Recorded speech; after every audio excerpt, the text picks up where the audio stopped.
안녕하세요. 기억 읽는 주디 9번째 시간입니다. 오늘은 기억으로 보는 제주도 생활문화 2 편의 전영천 님의 기억 속으로 여행을 가 볼까 합니다. 1957 년에서 1960년 여름 삼양 해수욕장에 관한 기억입니다. 저도 제주도에 제가 2015 년에 봄에 왔는데요. 그때 와서 그해 여름에 정말 열심히 삼양해수욕장에 수영하러 갔던 기억이 있습니다. 아 정말 참 좋았는데요. 수영을 바다 수영을 안 한 지 거의 한 10 년이 다 돼 가는 그런 기분입니다. 네. 한번 들어가 볼게요.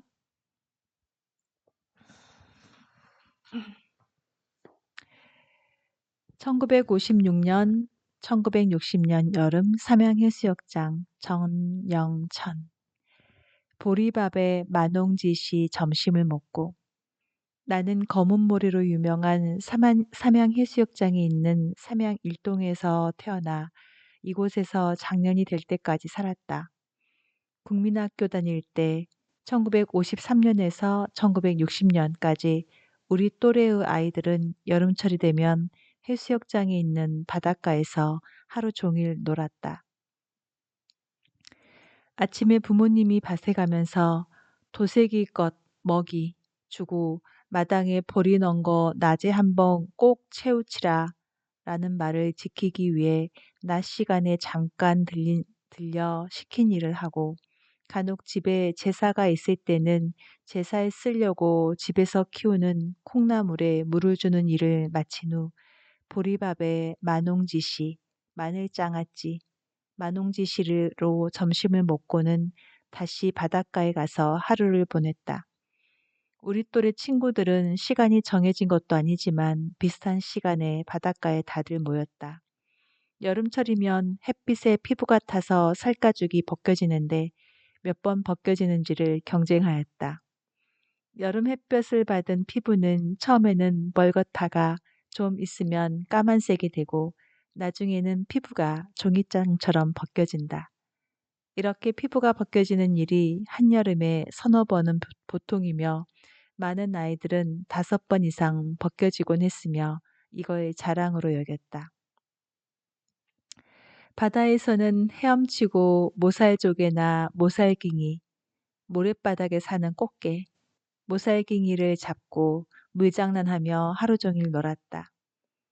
그 당시 삼양해수욕장 모래밭, 만조 때는 물에 잠기고 간조 때는 물이 빠지는 곳에는 모살조개와 모살깅이가 많았다.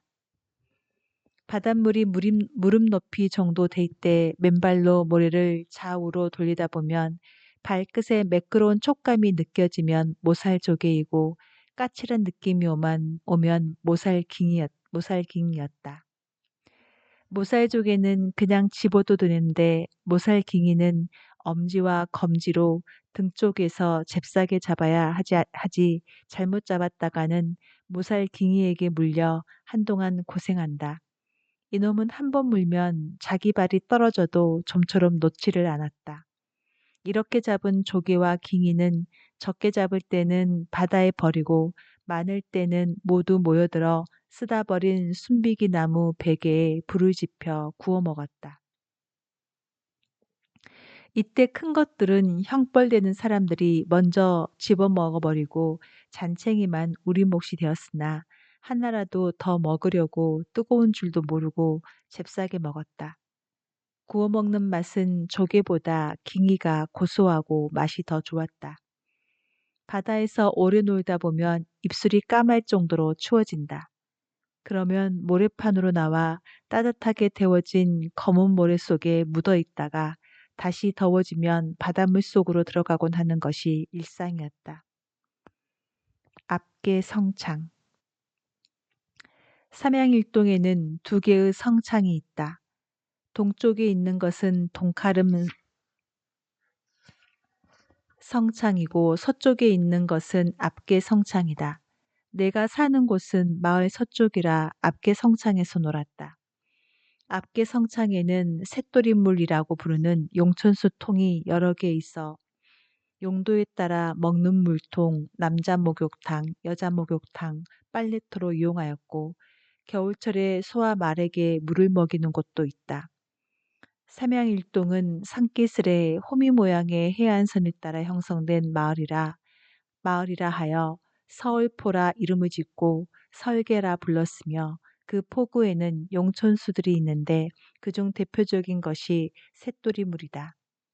쇳돌이물은 구슬할 때 깨끗한 물을 뿌리며 나쁜 기운과 잡기인 새, 까마귀를 쫓아내는 쇳돌임, 새쫓음을 하기 위해 이 물을 길어서 쓴 데서 연유되었다고 한다.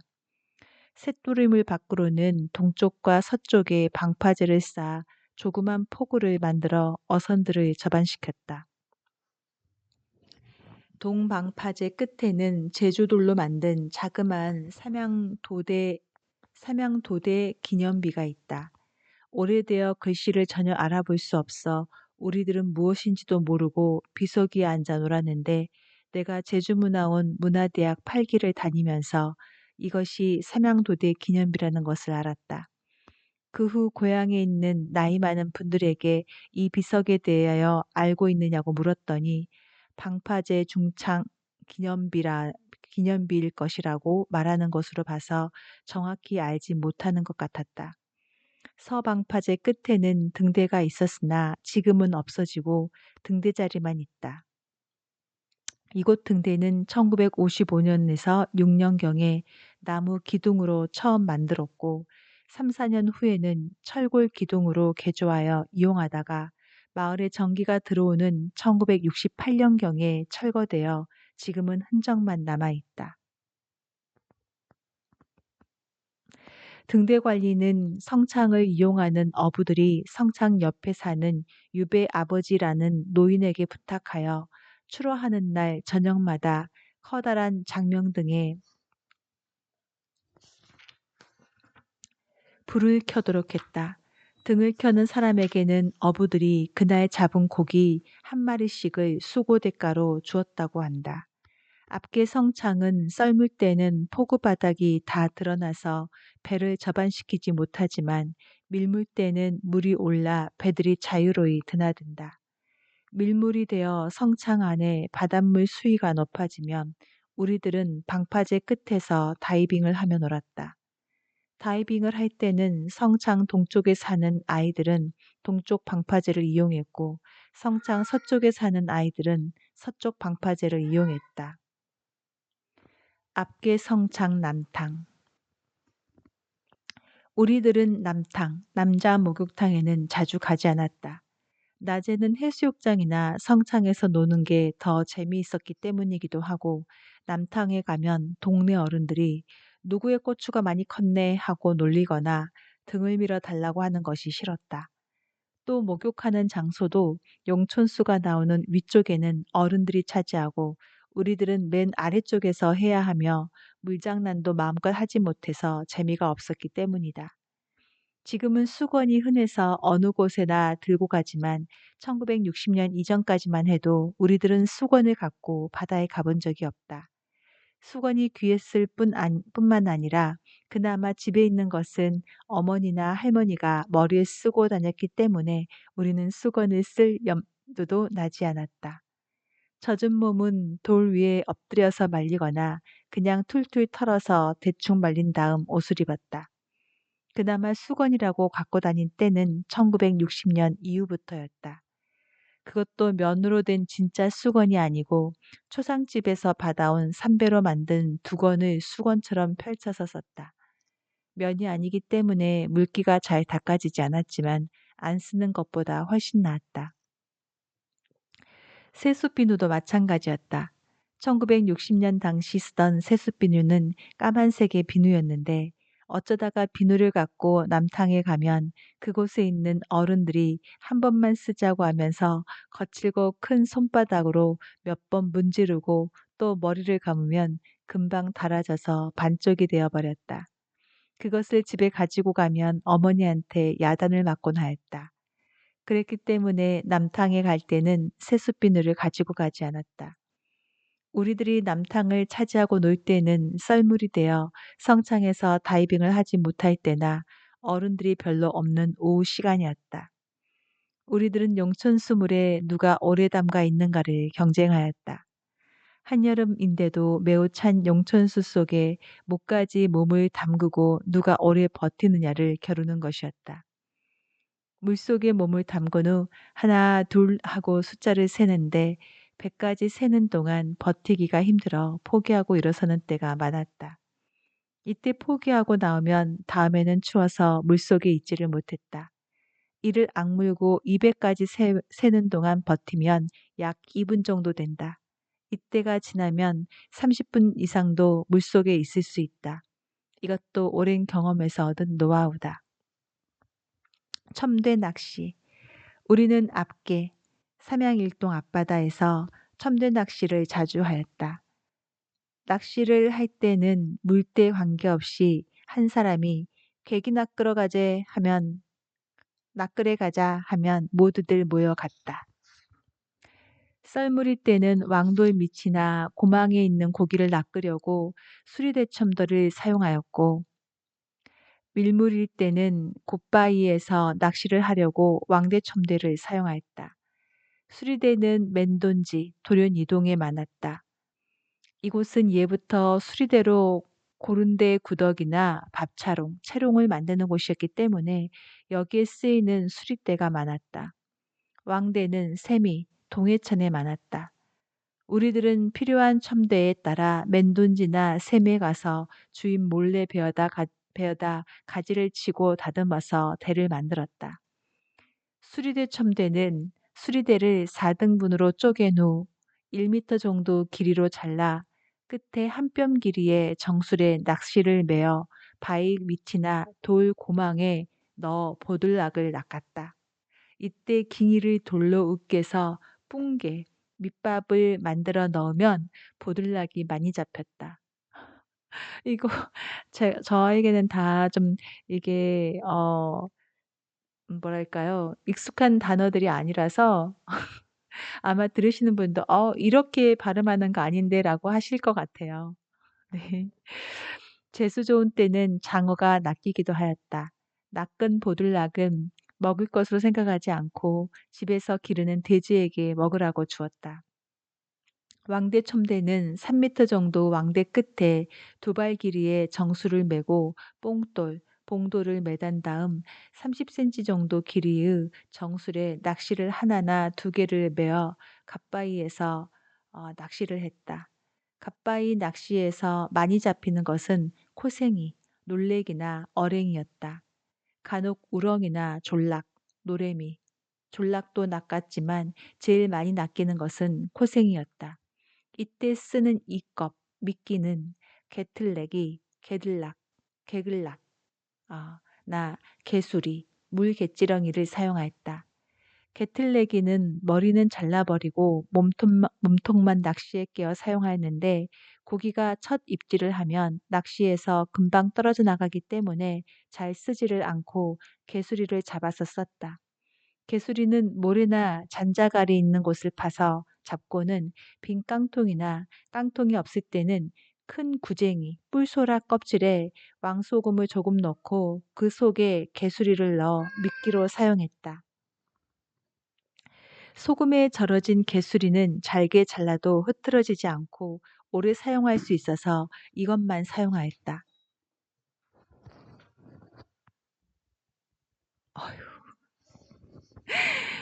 왕대 첨대로 낚은 고기는 각자가 집에 가지고 가서 반찬으로 먹었다.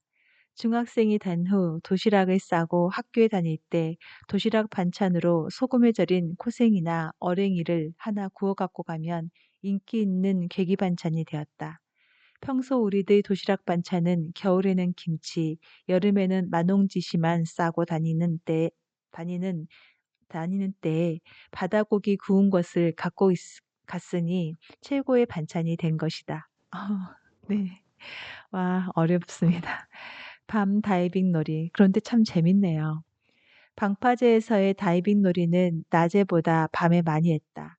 낮에는 모래판에서 노는 것이 더 재미있었기 때문에 주로 밤에 하면서 누가 멀리 뛰어 물에 들어가는가를 경쟁하곤 했다. 밤에 물에 뛰어들 때 튀어오르는 물결에서 반짝반짝 빛나는 것이 마치 불꽃을 날리는 것 같아 재미있고 신이 났다. 우리들은 중학교 가기 전까지는 수영을 하거나 다이빙을 할 때 수영복을 입어본 적이 없다. 수영복을 입어보기는 고사하고 제대로 구경도 하지 못했다. 해수욕장에서도 제대로 된 수영복을 입은 남자들이 별로 없었으며 보통 빤스, 팬티 차림이었다. 나는 국민학교 다닐 때까지 빤스는 물론 윗도리도 안 입고 짧은 바지 하나로 여름을 보냈다. 중학교에 들어가서부터 빤스를 입기 시작하였으며 그것도 시장에서 사온 것이 아니고 어머니가 바느질해서 만든 것을 입고 다녔다.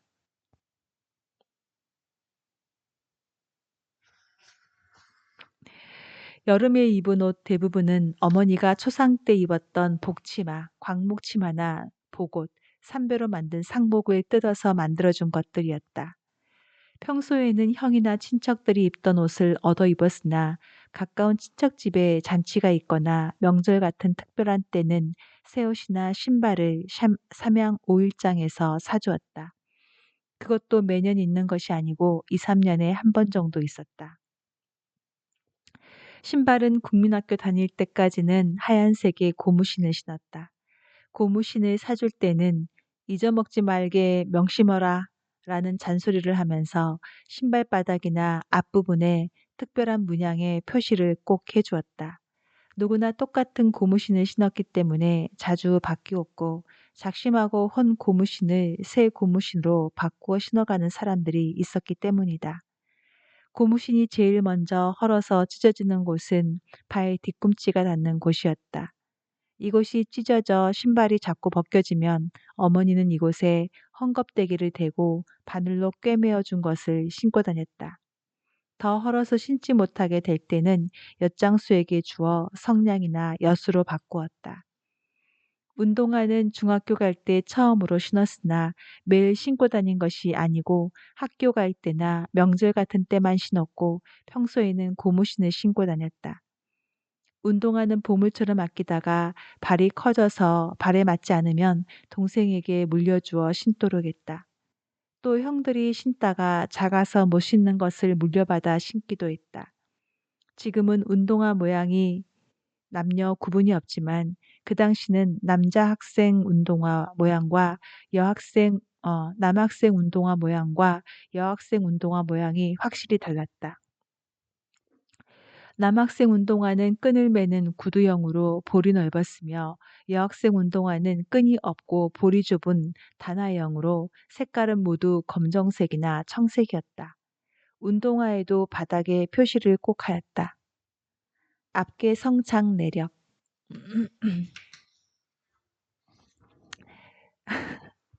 저희 고양이 수가 지금 놀아달라고 계속 제 주변에서 배회하고 있어요. 앞계 성창 내력. 안 돼, 수. 안 돼, 안 돼. 앞계 성창이 언제 만들어지는지는 정확히 알 수 없다. 하지만 삼양동 선사 유적지가 있는 곳으로 봐서 삼양에는 오래전부터 사람들이 살았을 것으로 본다. 바닷가 사람들은 고기를 잡기 위해서 바다로 나아가는 포구가 필요했을 것이고 이를 해결하기 위하여 바람막이가 잘 되는 해안 후미진 곳에 배를 정박하기 위해 돌담을 둘러 포구를 만들었을 것이다. 이것을 계라고도 했는데 앞계 성창도 이러한 과정을 거치면서 포구가 되었을 것으로 생각된다. 앞계 성창은 1924년에 한 차례 개수되었다는 이야기가 전해진다. 그 후에는 태풍으로 방파제가 일부 유실될 때를 제외하고 대규모 개보수는 없었다. 그러다가 1968년에 먹는 물통과 남녀 목욕탕, 빨래터 등을 넓히는 공사가 있었다. 공사를 할 때는 마을 사람들이 모두 모여들어 반별로 공사 구역을 나누어 일을 했다. 남자들은 담는 일을 하고 여자들은 잔돌이나 자갈을 날랐다. 시멘트는 성내, 시내에 마차를 끌고 가서 사다가 해수욕장 모래를 섞어서 사용했다. 때문에 그때 공사한 시멘트 벽의 색깔은 거무스름하다. 2010년대 초에 용천수를 이용하여 어린이들이 물놀이를 할 수 있는 어린이용 풀장을 시설하여 지금도 여름철에는 많은 사람들이 모이는 명소가 되었다. 특히 밤에 많이 온다. 방파제는 돌담으로 쌓았으며 태풍 등으로 인해 자주 파손되므로 방파제 윗부분을 시멘트를 발라 파손되는 것을 방지했다. 시멘트를 바름으로 인해서 사람이 다니기는 편했으나 원형은 훼손되었다. 2018년에 방파제를 원형처럼 복원하기 위해 방파제에 바른 시멘트를 모두 제거하여 새로 축성하고 방파제 앞에 있던 닷발과 도래줄도 복원했다. 아마도 제주도 내에서 방파제 형태가 원형 상태로 복원되어 있는 곳은 삼양 일동에 있는 압계 성창뿐일 것이라고 생각한다.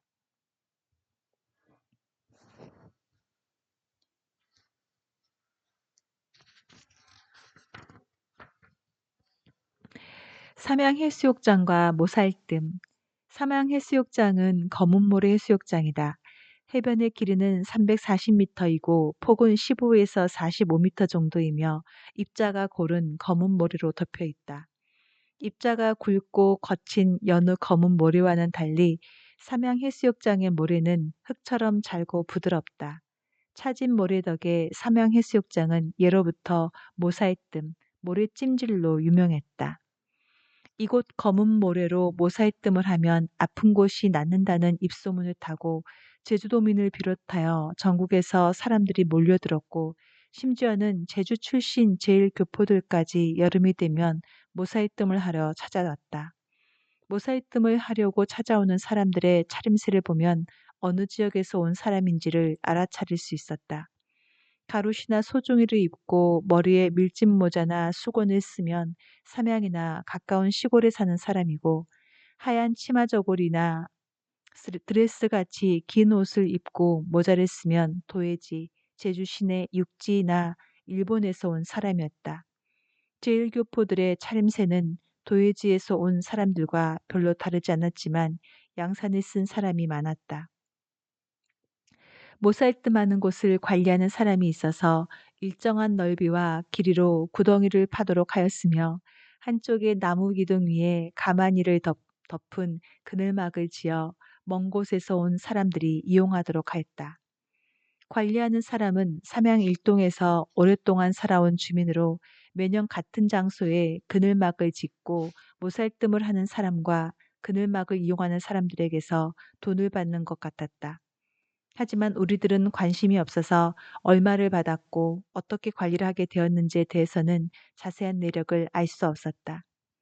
모살뜸을 하려면 아침 일찍 사람이 누울 정도의 구덩이를 미리 파놓았다가 낮에 햇볕에 모래가 뜨거워지면 사람이 누워 얼굴만 나오게 하고 온몸을 모래로 덮었다. 낮에 모래가 70도 정도로 뜨겁게 데워진 모래에 온몸을 파묻고 있으면 온몸이 후끈후끈해지고 전신에 땀이 나서 모래찜질이 되는 것이다. 모살뜸하는 곳은 밀물이나 썰물에 영향을 받지 않은 바닷가 모래벌판이다. 모살뜸은 모살 속에 30분 정도 묻어 있고 2시간가량 모살 밖에서 쉬었다가 다시 모살 속으로 들어가는 일을 하루에 2, 3회 하였다. 하루 하거나 2, 3일 하는 사람도 있으며 5일 정도 한 사람도 있다. 또 모살뜸을 하기 위해 매년 찾아오는 사람들이 많았다. 가까운 곳 사람들은 아침에 와서 모살뜸을 하고 저녁에 집에 갔다가 다음날 오곤 하였지만 먼 곳에서 온 사람들은 이곳에서 숙식을 하면서 모살뜸을 했다. 숙식을 하는 사람 중에는 경제적으로 여유가 있는 사람은 해수욕장 주변 민가를 빌어서 숙식을 했다. 하지만 그렇지 않은 사람들은 그늘막을 빌어 직접 밥을 지어 먹으면서 했다. 민가에서 숙식을 하는 사람들도 별도로 밥을 해 먹지를 않고 집주인들이 평소 먹는 것을 같이 먹었으나 밥은 맨 보리밥이 아니고 쌀을 섞은 반지기 밥을 먹었다. 쌀은 모살뜸하는 사람이 갖고 와서 반지기 밥을 해달라고 했다.